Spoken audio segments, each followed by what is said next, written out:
నువ్వు దీక్షలో ఉన్నప్పుడు దీక్షకు అనేది ఒక గురువు ఉంటాడు. ఆ గురువు చెప్పినట్టు వినాలే స్వామి. అది తెలియకనే కదా స్వామి నీకు చెప్పింది ఇంత. అదే స్వామి, మరి ఆ స్వామి పిలిచినప్పుడు నువ్వు ఫోన్ మాట్లాడుకుంటా పోతున్నావు అంట, నీ ఇష్టమైనట్లు అన్నంటే అడగోయి కూర్చున్నావు అంట. కన్యాస్వామి అట్లా తిరుగుతారా స్వామి?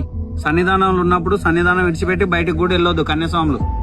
అవన్నీ ఏం తెలియకనే ఫోన్ లో మాట్లాడుతున్నా స్వామి. తెలియదు స్వామి, తెలియకనే కదా స్వామి పిలిచింది నిన్ను. సరే ఇప్పుడు గురుస్వామి ఉన్నాడు కదా, ఈ స్వామి గురుస్వామి అంటే నాకు తెలియదు, ఇప్పుడే తెలిసింది. ఏదైనా సరే గురుస్వామి అనే వ్యక్తి ఉంటాడు ఒక సన్నిధానానికి.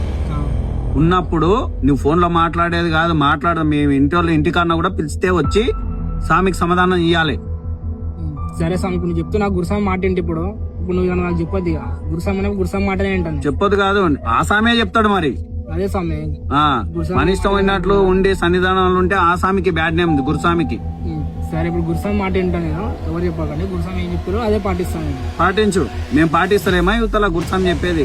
సరే స్వామి, వేరే వాళ్ళ గురించి నాకు ఎందుకు స్వామి? నీ గురుస్వామి మాట ఏంటి? ఇప్పుడు నేను అదే మాటని అట్లే ఉండు. కన్యాస్వామి కాబట్టి ఎక్కడన్నా నీ ఇష్టం అయిన తిరగదు, ఏడికైనా చెప్పి వెళ్ళాలి గురుస్వామికి. సరే స్వామి, సరే స్వామి.